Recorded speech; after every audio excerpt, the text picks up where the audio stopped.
अब इन भक्तों की जो चर्चा चल रही है, इतने सुंदर सुंदर भगवान के भक्त हुए। अब अगर हमें भक्त बनना है तो भक्त के लक्षण क्या है, ध्यान से सुनना सब। भक्त के लक्षण क्या है? बोले पहली बात तो भक्त का मतलब होता है पूर्ण रूपेण भगवान को समर्पित हो जाना, वो भक्त है। भक्त का यही लक्षण है, वो समर्पित होगा भगवान को। अब समर्पित है तो उस समर्पण का शरणागति के लक्षण क्या क्या हैं, क्या क्या सिम्टम्स हैं जिससे पता चले कि ये शरणागत है भगवान का। तो शास्त्रों में 6 लक्षण बताए हैं एक शरणागत भक्त के। आनुकूलस्य संकल्पः प्रतिकूलस्य वर्जनम्, रक्षस्तीति विश्वासो गोपतृत्वं वरणम तथा आत्मनिक्षेप कापित्वं षड विद्या शरणागति। 6 लक्षण शरणागति के। सबसे पहला आनुकूलस्य संकल्प। आप जिनके, जो आपके शरण्य हैं, शरण्य मतलब जो आपके आराध्य हैं, जिनके आप शरणागत हो, उन शरण्य के अनुकूल ही सोचना, या ये कह लो उनके लिए ही सोचना, उनकी खुशी के बारे में सोचना, उनकी प्रसन्नता के बारे में सोचना। जैसे घर में बैठे हो, घर में ठाकुर बाड़ी है, ठाकुर हैं, राधा माधव हैं, ठाकुर जी का स्वरूप है। अब सोचो आज इनको क्या खिलाएं, आज इनको कौन सा वाला रंग पहनाएं, आज इनका कौन सा उत्सव मनाएं, आज इनको क्या भजन गा के सुनाएं जो इनके मुंह से भी बाहर निकले। उनकी प्रसन्नता के लिए, उनकी अनुकूलता के लिए सोचना, ये शरणागत भक्त का सबसे पहला लक्षण है। दूसरा क्या है? अनुकूलस्य संकल्प प्रतिकूलस्य वर्जन, एकदम ऑपोजिट। यानी कि जो उनकी भक्ति के अनुरूप ना हो उसको त्याग देना। किसी ने कहा नहीं भक्ति करने के लिए आपका आहार शुद्ध होना चाहिए, ये गलत, इधर उधर का गंदा खाना नहीं, तुरंत छोड़ दिया। अब हमसे कई लोग आके पूछते हैं, बहुत सारे लोग बोले ये आप सब ब्रज के साधु बाबा कहते हो प्याज लहसुन नहीं खाना चाहिए, तो प्याज खा लेंगे तो क्या चल नहीं जाएगा? क्या भगवान मिलेंगे नहीं? नहीं, मिल जाएंगे। कोई प्याज पाप थोड़ी है कि नहीं मिलेंगे। भगवान कह देंगे इसने प्याज कही मैं नहीं मिलूंगा, ऐसा नहीं। लेकिन हमने ये सुना है साधु संतों के मुख से कि भैया प्याज तामसिक होती है, ठाकुर जी तक पहुंचने में तामसिकता बाधा होती है, इसलिए चलो छोड़ दिया। हमने ठाकुर जी के लिए छोड़ दिया। ठाकुर जी के लिए जो उनको पसंद ना हो, जो गुण अवगुण, जो खाद्य वस्तु, जो पहनने की वस्तु, एक क्षण में त्याग दें। क्यों? क्योंकि हमारे ठाकुर जी को नहीं पसंद है। उसमें पाप पुण्य नहीं। हम इसलिए नहीं तामसिक भोजन खाते कि भाई हमें पाप लगेगा, नहीं, पाप पुण्य से कोई लेना देना नहीं। हमें लेना देना भगवान की भक्ति में बाधक है, छोड़ दिया हमने अलग। ये प्रयास करना चाहिए। अनुकूलस्य संकल्पः प्रतिकूलस्य वर्जनम। तीसरा भक्त का लक्षण क्या? बड़ा सुंदर है। क्या? रक्षस्तीति विश्वासो। विश्वास, ये विश्वास कि वो सदा मेरे संग है, मेरे साथ है। तू जहां जहां चलेगा मेरा साया साथ होगा। किसी का हो ना हो, पर इतना भरोसा रखो कि भगवान का साया हमेशा मेरे साथ है, गुरु का साया हमेशा मेरे साथ है। इस भूमि पे आए, एक बार प्रणाम कर लूं स्वामी विवेकानंद जी। गुरु रामकृष्ण परमहंस का आशीर्वाद लेकर के जब स्वामी जी विदेश की धरती पर गए और वहाँ भाषण दिया, प्रवचन दिया शिकागो में, धर्म संसद में, ये धर्म संसद में जब भाषण दिया तो भाषण होने के बाद किसी मैया ने आकर के उनको उनका चित्र सौंपा, पोर्ट्रेट स्केच सौंपा, और उस पोर्ट्रेट में उनका पूरा स्वरूप हूबहू बनाया। स्वामी जी ने देखा, बड़े सुंदर लग रहे हैं। स्वामी जी है ही बड़े सुंदर, बड़े चेहरे पर बड़ी कांति थी, तो सब कुछ बढ़िया था, जैसे थे डिट्टो वैसे छाप दिए उस स्केच वाले ने। पर स्वामी जी के सर के पीछे का हाथ छापा हुआ था, हाथ छपा हुआ था। तो स्वामी जी ने उससे पूछा कि ये हाथ किसका है? वो बोली मुझे दिखाई दिया, मैंने छाप दिया, मैंने बना दिया, मुझे नहीं पता ये हाथ किसका है। स्वामी जी ने कहा मुझे पता लग गया ये हाथ किसका है। बोले मैं इस विदेश की धर्म संसद में अकेला नहीं आया, मेरे गुरु का आशीर्वाद मेरे पीछे पीछे मेरे साथ आया। तू जहां जहां चलेगा गुरु का और भगवत कृपा का साया हमेशा साथ चलेगा। स्वामी जी कहते अब मैं गुरु कृपा से कुछ भी हो जाए, मुझे गुरु कृपा हारने नहीं देगी। उस धरती पर बैठे हैं स्वामी जी। अब हराने वाले भी तो दुनिया बहुत हो जाती है ना, टांग खींचने वाले भी तो बहुत हो जाते हैं, ईर्ष्या वाले भी तो बहुत हो जाते हैं। कुछ विरोधी पक्ष के लोगों ने एक स्त्री को, एक महिला को बेला फुसला के इनके पास भेज दिया, एक रिपोर्टर को, कि जाओ अपने भाव भंगिमा से इनको रिझा लेना, सब कुछ लाइव टेलीकास्ट करना, कुछ कुछ ऐसी बातों में इसको फंसाना, वो सब दुनिया में मीडिया में चला जाए, इसकी बेइज्जती हो जाए। वो महिला आई, महिला ने आकर के कहा है स्वामी जी से, आप बहुत सुंदर हो, बड़े स्मार्ट हो, बड़े हैंडसम हो, और मैं चाहती हूँ आप मेरे साथ रहो, एक रात बिताओ, मेरा अंग संग करो, ताकि आपका और मेरा एक पुत्र हो, आप जैसा, मैं आप जैसा एक बेटा चाहती हूँ, आप मेरा संग करो ताकि मेरे घर में, मेरे गर्भ से आपके जैसा बेटा पैदा हो। स्वामी जी बोले मुझे तुम्हारी इच्छा मंजूर है। अब जैसे बोले सब लाइव जा रहा तो सब बोले फंस गया फंस गया फंस गया, गया काम से। पर गुरु कृपा वाला कभी फंसता नहीं, भगवत कृपा वाला कभी फंसता नहीं है। स्वामी जी ने कहा कि हाँ मुझे मंजूर है, आपकी इच्छा जरूर पूरी होगी, मैं पूरी करूंगा। आपको बेटा चाहिए ना मेरे जैसा, अरे कहाँ अंग संग करोगी, 9 महीना गर्भ में रखोगी, फिर बेटा पैदा करोगी, थोड़ा लंबा प्रोसेस नहीं है? मैं तुम्हारी इच्छा आज ही पूरी कर देता हूं। माते तू मेरी माँ, मैं तेरा बेटा, ले मैंने तेरी इच्छा पूरी करी। गुरु कृपा वाला नहीं फंसेगा, संसार वाले फंस जाएंगे, भगवत कृपा वाला नहीं फंसेगा। भगवान ने जिसका साथ पकड़ा और जिसको भगवान पे विश्वास हो वो नहीं फंसेगा, उसको तो भगवान निकालेंगे। फंसने की बारी भी आएगी, बहुत मौके आएंगे, भगवान निकालेंगे। रक्षस्तीति विश्वासो, अपने शरण्य पर विश्वास हो, अपने शरण्य पर भरोसा हो। मैं हमेशा एक बात कहती हूँ, दो शब्द अपने जीवन में जरूर रखना, एक तो विश्वास और एक कृपा।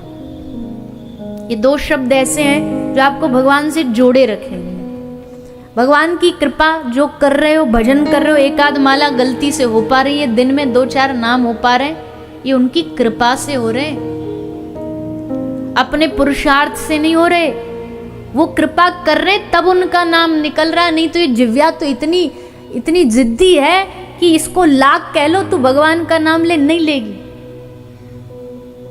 इसको संसार की बातें करने में रुचि है, भगवान की बातें करने में रुचि नहीं है।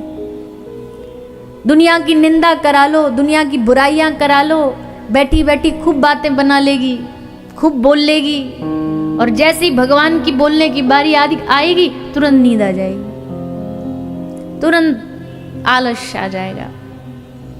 तो अगर ये जिव्या थोड़ा बहुत भी भगवान का नाम बोल पा रही है तो भगवान की कृपा ही है, अन्यथा दूसरा कुछ नहीं। और फिर भक्त का चौथा लक्षण क्या है, शरणागति का चौथा लक्षण क्या है? कह रहे हैं गोपत्रत्वम वरणम तथा, हमेशा हृदय से आभार, भगवान का आभार, जो दिया उसके लिए आभार, 2 आंख दी उसके लिए आभार, 2 हाथ दिए उसके लिए आभार, 2 पांव दिए उसके लिए आभार, सुनने की शक्ति दी उसके लिए आभार। एक बार तो कम से कम भगवान को दिल से हर रोज आभार बोल ही देना चाहिए, किसी भी चीज के लिए, ना तो शरीर के लिए तो बोल दो। ये शरीर आज बाजार में जाके देखो इसका क्या प्राइस है कोई प्राइस? 2 घंटे भी डॉक्टर अगर हमारी इस सर्जरी हार्ट को संभालते ना तो लाखों रुपया ले लेते। ठाकुर जी जन्म से आज तक संभालते ही आए हैं। एक ऑक्सीजन वो जो आता है, क्या बोलते हैं उसको, जो भी सिलेंडर, उसको लाने में कितना रुपया लग जाता है, ठाकुर जी देखो मुफ्त में दे रहे हैं। 1 रुपया मांगा आज तक हमसे, एक भी पैसा मांगा हमसे, और तुम भगवान को लड़ने को तैयार हो, उनको चैलेंज देने को तैयार हो। काहे का भगवान? कैसा भगवान? कौन भगवान? उसी को चैलेंज देने को तैयार हो, जबकि उसी कृपा से जी रहे हो, उसकी कृपा से इस सांस ले रहे हो। क्या चैलेंज देंगे हम उनको? आभार, धन्यवाद। जो दिया उसके लिए आभार। जो भी मैं नहीं, मेरा नहीं, ये तन किसी का है दिया, जो भी मेरे पास है वो धन किसी का है दिया, उसने दिया है। अब चलो, अब कई लोग क्या करते हैं, उसने दिया, भगवान ने दिया। अब भगवान ने दिया, उल्टा 2-4 उसमें से 1-8% निकाल के जब वापस भगवान को देते ना, बड़ी छाती चौड़ा के कहते हैं मैंने उस मंदिर में इतना दान दिया।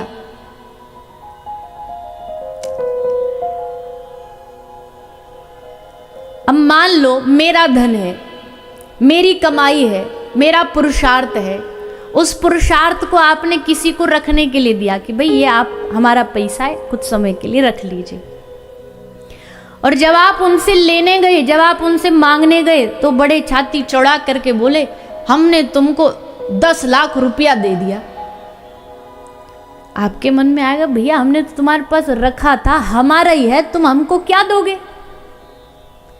हमको क्या दे सकते हो तुम? अब उसी पैसा में से तुम किसी को गाड़ी निकाल के दो, बोले हमने तुमको गाड़ी दी। उसी पैसा में तुम कोई घर फ्लैट निकाल के दो, बोले हमने तुमको घर दिया। अब यही काम हम भगवान के साथ करते हैं। भगवान ने हमको दिया, उनका दिया, उसमें से एक अंश निकाल के भगवान को दे करके फिर भगवान के सामने छाती चौड़ा के कहते हैं हमने दिया।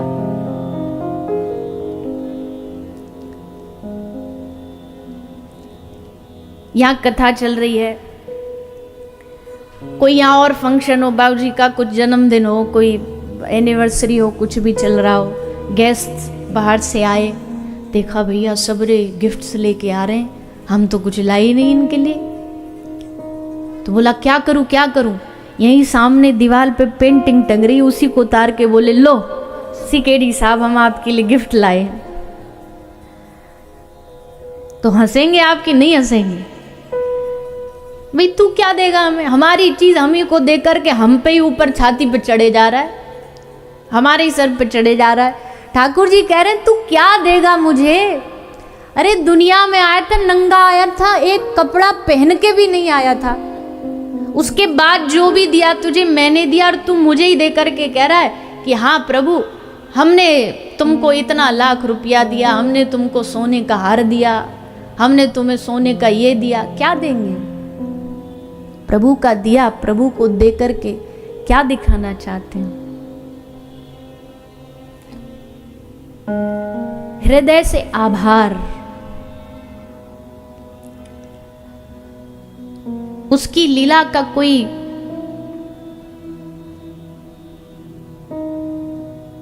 जानता नहीं है। आज जो शरीर बढ़िया चल रहा है, आज जो शरीर अच्छा चल रहा है, कल ये शरीर खत्म होगा, कल ये शरीर काम करना बंद करेगा, आवाज बंद होगी, पैर चलना बंद करेंगे। वो समय स्थिति आने से पहले हमें समझना है कि ये ठाकुर जी का ही है। उनको अब देखो, आप किसी को कुछ दे रहे हो पर उसके मन में आपके लिए कोई आभारी नहीं है, तो अगले पल आपका मन करेगा ना कि अब इसको नहीं देना, बहुत हो गया। जब आभारी नहीं तो हम क्यों दें? ठाकुर जी भी देखेंगे कि इसको आभारी नहीं, मेरा मैंने शरीर दिया इसको, अब इसको उसका आभारी नहीं, अगली बार से इसको मानव शरीर देना बंद। इसलिए मैं हमेशा कहती हूँ भगवान से कभी मांगना नहीं चाहिए। बहुत सारे लोग मेरे इस बात से खिलाफ भी रहते हैं, बोल भी देते हैं आके जब मिलने आते हैं, बोले ये आप कथा में ठीक नहीं बोलते। हम तो ये मानते हैं भगवान से नहीं मांगेंगे तो किससे मांगेंगे? का भैया आपकी विचार स्थिति आपकी प्रणाम है उसको, पर हमारा तुम ये मानना है कि भैया मांगा तो उससे जाता है जिसने या तो कुछ दिया ना हो या जिसको पता ना हो तुमको क्या चाहिए। उसको हमसे लाख गुना बेहतर पता है कि हमारे लिए क्या अच्छा है, इसलिए वही दे रहा है। दुख भी दे रहा तो उसे पता है, परिस्थितियां खराब भी दे रहा तो उसे पता परिस्थितियों में गिरेगा तभी रोता रोता आएगा मेरे पास, जानता है वो। इसलिए परिस्थिति पैदा कर रहा है कि उसको चारों तरफ से गिरा दूं और तब मेरे पास आए। उन परिस्थितियों का कारण भी प्रभु ही है। इसलिए हृदय से आभार। और फिर कहते हैं शरणागत का आखिरी लक्षण है आत्म निक्षेप कापित्वम षड विद्या शरणागति। अब अपने मन में ये भाव ले आना, अच्छा ये 6 गुण ये तो मेरे भीतर है, मतलब मैं शरणागत हूं भगवान का, ये अभिमान नहीं होना चाहिए। ये शरणागत का लक्षण। अगर कोई ये कह रहा भक्त हो गया कि मैं भक्त हूं तो इसका मतलब कुछ गड़बड़ है। वो हमेशा ये कहेगा मुझसे जैसा तो कोई अभक्त है नहीं दुनिया में। ये भक्त का लक्षण है।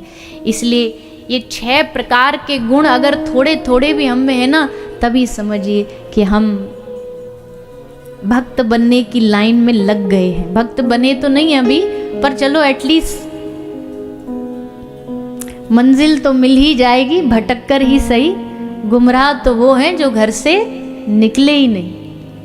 तो लाइन में लग गए, धीरे धीरे नंबर भी आ ही जाएगा। लगे तो हैं कम से कम। इस दुनिया में बहुत सारे तो ऐसे हैं, कभी कभी एकांत में बैठ के सोचा करो, सोचो हम सब कितने भाग्यशाली हैं। 8 अरब की शायद पॉपुलेशन जनसंख्या है दुनिया की, उसमें से कितने ही लोग होंगे जो भगवान को याद करते होंगे, जानते भी होंगे भगवान को। हम सब कितने भाग्यशाली हैं, यहाँ बैठे हैं, प्रांगण में बैठे भगवान के बारे में चर्चा कर रहे हैं। कितनी भक्ति है वो नहीं बात कर रही मैं, भगवान के बारे में बातें कर रहे हैं, उनके बारे में सुन रहे हैं, सुना रहे हैं, यही भगवान की कृपा है। नहीं तो सूरदास जी कहते हैं सारी दुनिया संसार में आती है, संसार में आकर के काम धंधों में लगती है, संसार में काम करती है और उसके बाद अपना जीवन का जो आधार है भगवान, उनको भूल जाती है। और ये दुनिया का सबसे बड़ा लॉस है। लॉस ये नहीं है कि फैक्ट्री कम हो गई, लॉस ये नहीं है कि बिजनेस का टर्नओवर कम हो गया, लॉस ये है कि जीते जी तुम भगवान को भूल गए। इससे बड़ा लॉस कोई जीवन में हो नहीं सकता। ये दुनिया का सबसे बड़ा लॉस है। बाकी सब तो प्रॉफिट ही प्रॉफिट, ये लॉस है। कैसे भी भगवान को भूलें। कबीरदास जी कह रहे, ये संत अपनी वाणियों में जो जो पद लिखे ना इन संतों ने, ये इन्होंने अपने लिए नहीं लिखे, अपने लिए तो ये पार हो चुके हैं, इनको कुछ पाने की कहने की जरूरत नहीं, लेकिन हम जैसों को ये वार्निंग लेटर दे रहे हैं। बाबा कबीर का बड़ा सुंदर भाव है। आज 2 बार याद आ गए कबीरदास जी। मैंने कहीं सुना था संतों से, जिस दिन आपके कथा में जिस भक्त के बारे में ज्यादा आ रहा हो ना नाम, समझो वो भक्त किसी ना किसी रूप में कथा में ही बैठा है। मीराबाई की याद आ रही, इसका मतलब मीराबाई ही कथा में उपस्थित है। सूरदास जी याद आ गए, मतलब सूरदास जी बैठे सुन रहे हैं। तो कबीर बाबा कहते हैं, भैया बाल अवस्था खेल गवायो, बाल अवस्था खेल